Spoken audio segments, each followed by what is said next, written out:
Bonjour à tous et bienvenue à vous. Inflation, pouvoir d'achat, retraite, spectre d'une contestation sociale. Le moment est inflammable entre la colère des boulangers, le front uni des syndicats et la résignation d'une partie des Français. Emmanuel Macron tente de trouver un chemin de crête pour éviter l'étincelle. Alors qu'une semaine délicate s'annonce, nous recevons ce dimanche deux invités pour ce grand rendez-vous à partir de 10h30. Notez-le, nous serons avec l'éditorialiste et écrivain France-Olivier Gisbert qui nous rejoindra. Et pour l'heure, c'est la directrice de la fondation IFRAP, Agnès Verdier-Molinier, qui nous accompagne. Bonjour à vous. Bonjour. Merci d'être là. Auteur également du livre Le vrai état de la France aux éditions de l'Observatoire. Et pour vous interroger, Agnès Verdier-Molinier, je suis entourée et accompagnée de mes camarades.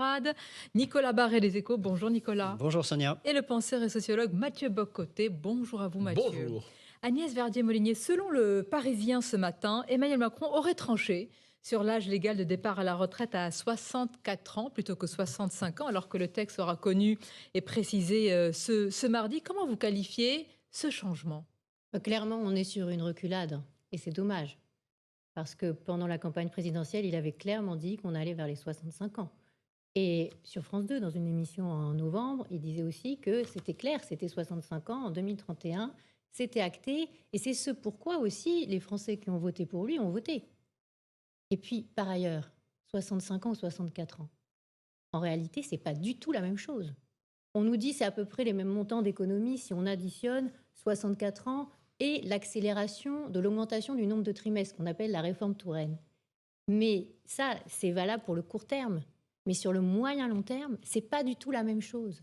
Donc, en réalité, alors que tous les pays autour de nous sont déjà à 65 ans, alors qu'ils vont plutôt vers 67 ans, nous, on est en train de dire on n'est même pas capable de faire 64. Et en plus, on sait très bien, vous, moi, tous ceux qui suivent ce dossier, qu'en plus du report de l'âge, il va y avoir plein, entre guillemets, de cadeaux qui vont être faits avec des augmentations des pensions les plus faibles, avec des questions sur la pénibilité, etc. Cadeau ou justice sociale ? On le voit du côté où on veut, mais ça cannibalise les économies. Combien va-t-il rester d'économies à la fin ? Est-ce qu'on va vraiment rééquilibrer le système de retraite ? Est-ce qu'on va enrayer la baisse des pensions qui est prévue par le corps, etc., en termes de taux de remplacement, pas en valeur, pas en euros, mais par rapport au dernier salaire. Nous qui sommes en train de cotiser en ce moment, les actifs, on est en train de cotiser, si on ne fait rien, pour des pensions qui ne seront pas à 50% du dernier salaire, mais à terme à 40-30% du dernier salaire. Est-ce qu'on l'a compris ? Alors, vous dites, en Europe, ailleurs, c'est 67 ans, 65 ans. Est-ce que 65 ans, de ce point de vue, c'était déjà une réforme trop peu ambitieuse? Est-ce que Emmanuel Macron aurait dû viser davantage que 65 ans, 67, comme vous le suggérez? Écoutez, Édouard Philippe avait dit qu'il faudrait que ce soit 67 ans. Parce qu'on se réveille un peu tard par rapport aux autres aussi. Il l'a dit, mais il était plus Premier ministre quand il l'a dit. Il l'a dit effectivement quand il était plus Premier ministre, mais il a dit aussi l'occasion de report de l'âge à la retraite, ça doit être l'occasion de faire vraiment quelque chose de massif et de puissant pour l'avenir. Et c'est votre avis aussi? Alors, 67, ça aurait été vraiment l'idéal, mais 65, on était d'accord pour dire que déjà, ça améliore les choses.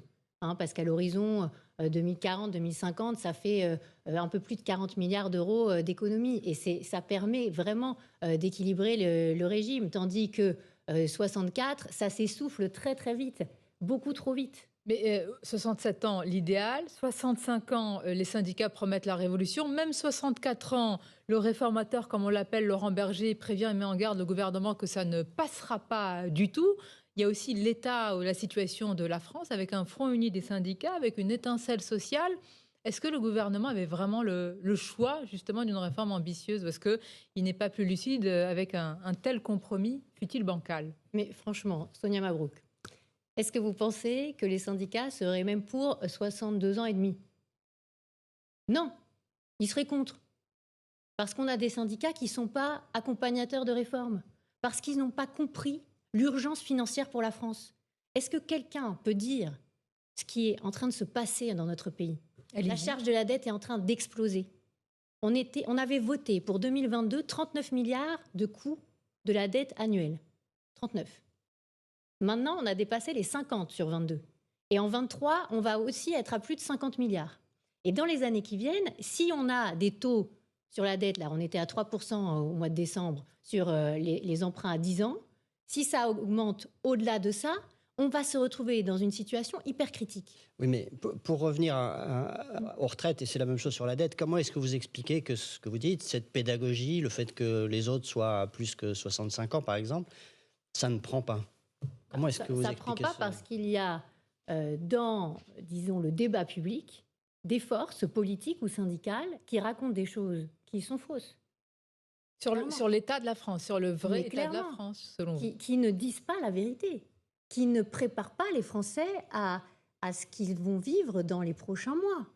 Est-ce Mais que... les Français savent bien qu'il y a une dette importante, qu'il y a une charge de la dette, Oui, mais qu'il y a des ils n'ont déficits. pas compris, je pense, Nicolas Barré, la corrélation entre le dossier retraite et le dossier dette. Personne ne leur explique. Moi, j'entends beaucoup de dirigeants politiques, y compris dans la majorité, dire finalement, on fait la réforme des retraites pour pouvoir dépenser dans d'autres secteurs, dans l'éducation, dans l'hôpital. Mais ce n'est pas vrai du tout.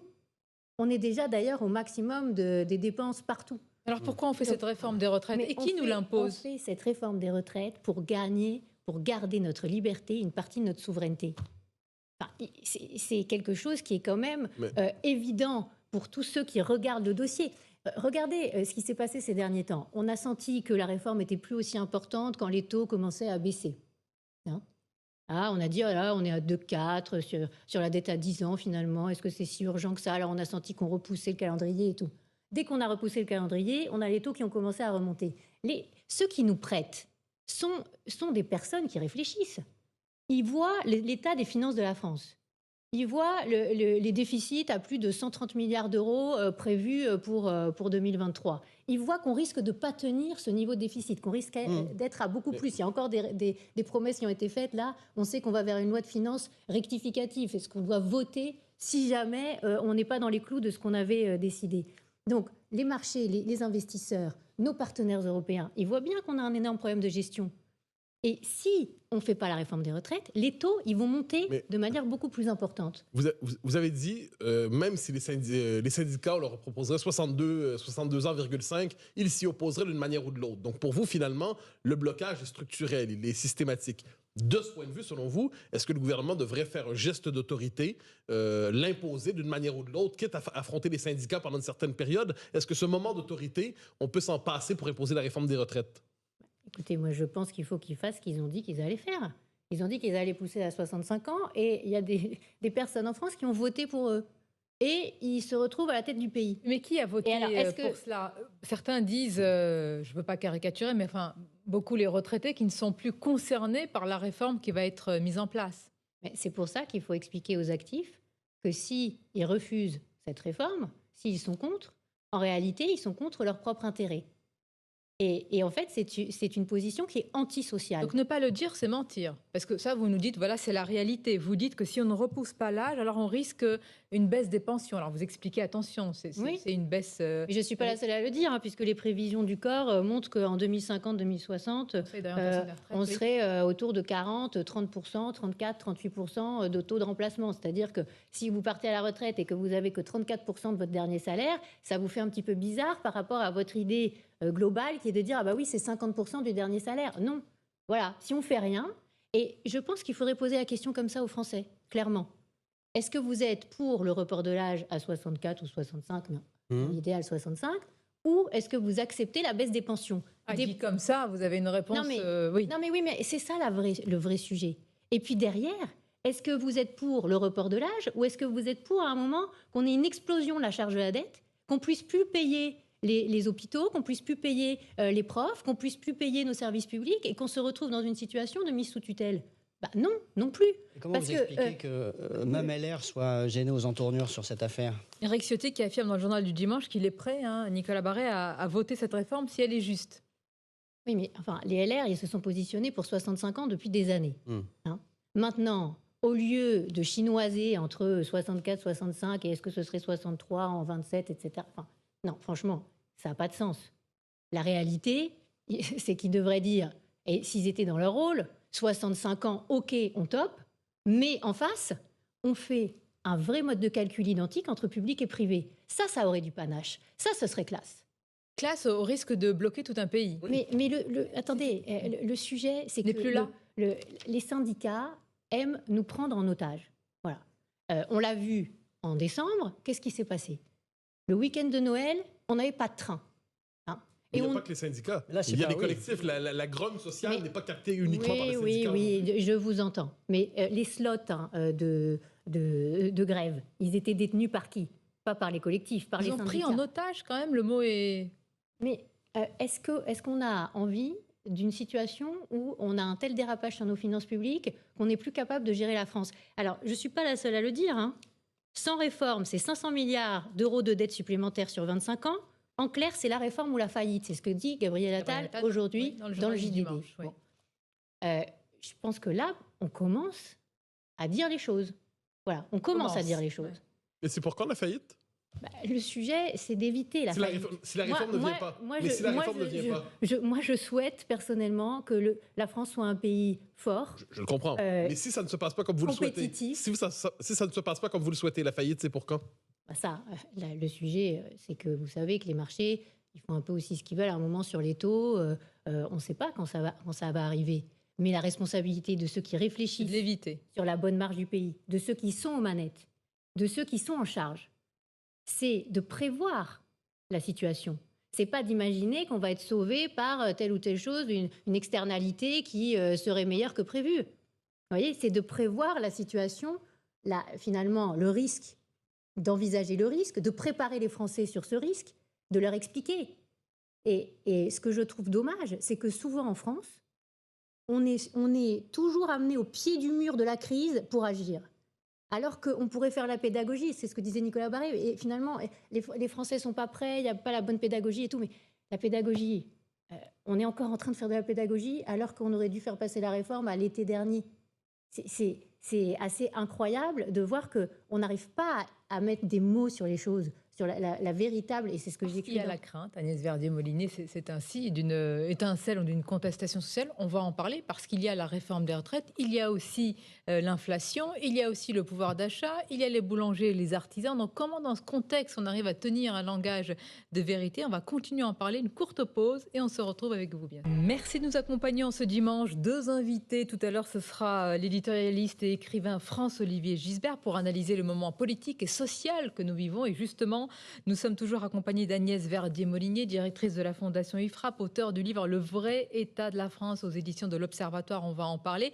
Le vrai état de la France, Agnès Verdier-Molinier, c'est aussi la colère et l'angoisse des boulangers qui a fait bouger et réagir le gouvernement. Boulangers, artisans, ce ne sont pas des professionnels de la grève. Ils attendent une réponse structurelle et pas seulement des aides. Ils veulent vivre de leur travail. Pourquoi est-ce que la France ne sort pas du mécanisme du marché européen d'électricité comme c'est demandé par beaucoup? Pourquoi, selon vous? Ah bah ça, c'est une bonne question. Parce que ça fait depuis septembre 2021 qu'on a dit qu'on allait essayer d'en sortir. Hein, on s'en souvient, Bruno Le Maire l'a dit plusieurs fois. Et puis finalement, on n'en sort pas. Je pense que c'est énormément lié au fait qu'on ait beaucoup de réacteurs nucléaires à l'arrêt et que ça ne nous met pas dans une position de négociation très forte parce qu'on peut avoir besoin au moindre, entre guillemets, pic de froid et donc pic de consommation de nos partenaires et notamment de nos partenaires du On Nord. importe beaucoup d'électricité en ce moment, justement. Oui, justement. Oui, mais parce que... Ce que dit Bruno Le Maire, c'est heureusement qu'on n'est pas sorti à ce moment-là. Parce que Oui, sinon, mais la température en ce moment, elle est plutôt clémente. Hein, d'accord. Donc, tout est lié au froid. S'il fait chaud, ça va. S'il fait froid, tout d'un coup, on risque d'être dans une situation beaucoup plus délicate. Donc, c'est plus difficile pour négocier avec nos partenaires européens dans une situation où beaucoup de nos réacteurs sont encore à l'arrêt et où, finalement, et là, je reviens au sujet de la dette et des retraites, et où on ne fait pas les efforts.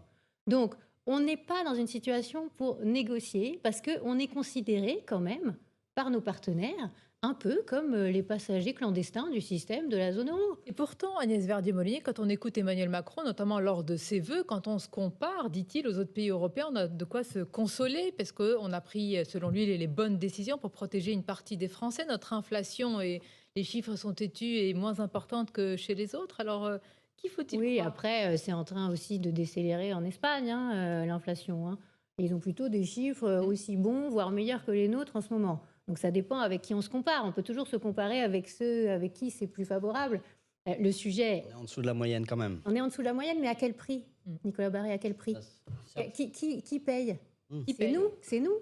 Mais l'échec qu'on fait, et d'ailleurs, moi je trouve ça très très dommage qu'on soit parti dans cette politique de chèque à tout crin, alors qu'on est aussi en 2022 le pays qui a payé le plus d'impôts, 45,2% de taux de prélèvement obligatoire. On n'a jamais été aussi haut depuis les années 1990. Et ce n'est pas mes chiffres, c'est les chiffres de Bercy. Donc il y a quelque chose qui ne va pas au pays de France, c'est qu'on fait des chèques à tout va et en même temps on taxe. Alors, j'ai bien entendu, vis-à-vis des boulangers, on va vous reporter vos cotisations, on va vous reporter vos impôts, etc. Mais est-ce qu'il ne serait pas temps d'avoir une vraie réflexion sur la compétitivité, sur le fait que ce fameux modèle social français, en fait, il est trop cher, qui nous incite à faire aussi beaucoup d'erreurs, et que ces erreurs, elles passent par toujours plus de dépenses publiques face à toujours plus d'impôts, de cotisations et de charges. Vous présentez une crise structurelle du modèle social français, c'est une chose, mais à court terme, la possibilité d'une insurrection sociale nouvelle, un gilet jaune bis, on parle de gilet jaunisation de la société, ça vous inquiète ou vous croyez que c'est une crainte exagérée? Écoutez, la gilet jaunisation, c'est aussi une question par rapport au ras-le-bol fiscal. Et ça, j'ai l'impression qu'on l'a oublié. Les gilets jaunes, les bonnets rouges, tout ça, c'est arrivé toujours par rapport à des mesures qui étaient des mesures fiscales et pas des mesures de dépenses ou pas des mesures sociales.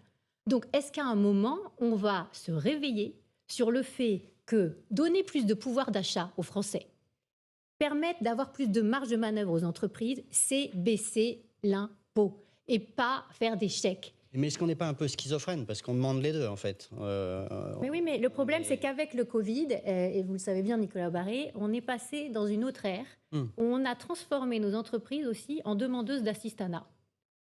Et voyez les boulangers qui sont des gens honnêtes. C'est la France qui se lève tôt, qui honnêtes, travaille, travailleurs. des professionnels de la grève. Oui. Ils disent quoi? Ils disent on veut pas de chèque, on veut pas d'aide, on veut bosser et on veut bosser, on veut gagner notre argent. Et on ne veut pas de report de charges, de report d'impôts, on ne veut pas ceci, cela. Et d'ailleurs, les PGE, ça fait beaucoup de mal aussi. Beaucoup d'entreprises qui sont industrielles en ce moment et des TPE, et j'en ai vu ces derniers jours, Doivent payer ces prêts sont en train de commencer. Ils doivent rembourser en ce moment ces prêts garantis par l'État qui n'étaient pas des dons. Souvent, ils étaient agrégés aux 400, 500 milliards, mais en fait, ce n'est pas des dons, c'est des prêts. Et ça, il faut les rembourser à un moment. Donc, on est dans une nasse. Et on l'a montré aussi, on l'a publié aussi dans les Échos, 148 milliards d'impôts, taxes, cotisations payés en plus par nos entreprises françaises par rapport à la moyenne. 148 milliards tous les ans d'impôts, taxes, cotisations payés en plus par nos entreprises par rapport à la moyenne des pays européens, zone euro, hors France. Ça veut dire quoi? Ça veut dire qu'on est dans une surfiscalité de nos entreprises.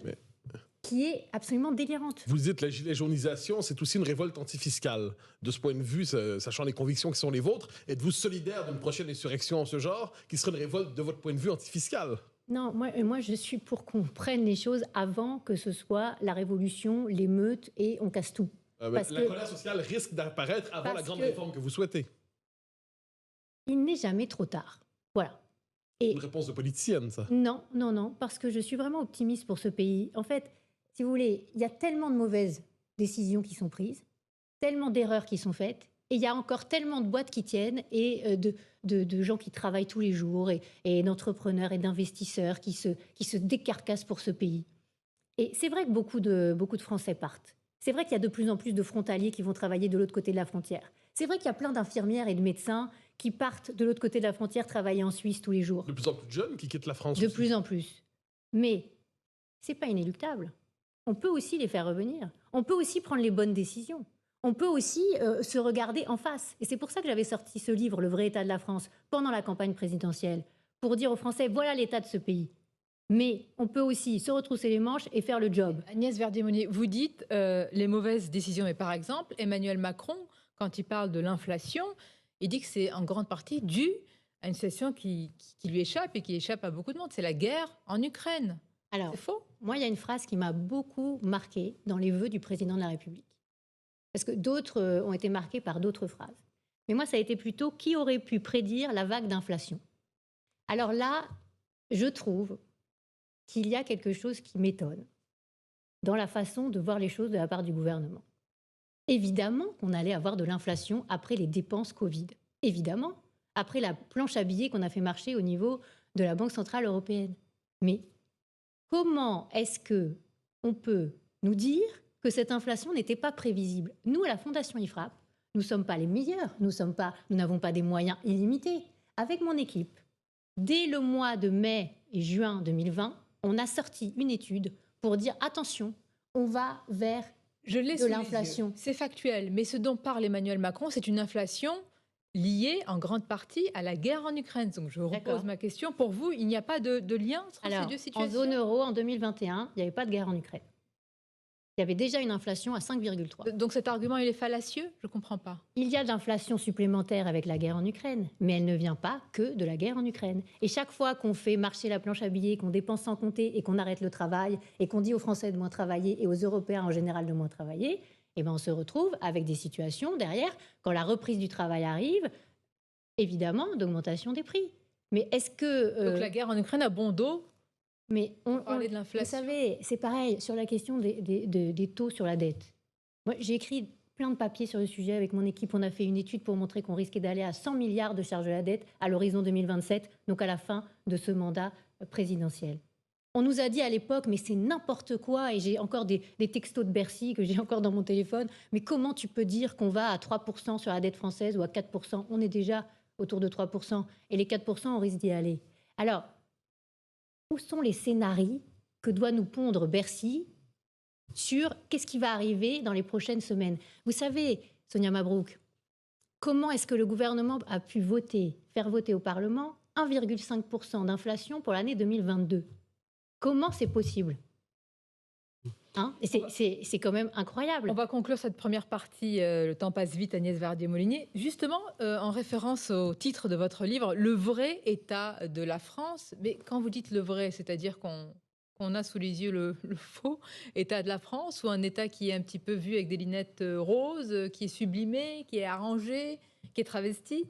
Je crois que Mathieu Bock-Côté l'a dit tout à l'heure. En France, on a toujours peur de l'insurrection, on a toujours peur d'une révolution, on a toujours peur que finalement les Français soient tellement pas contents qu'ils cassent tout. Mais alors, à cause de ça, on les traite comme des enfants.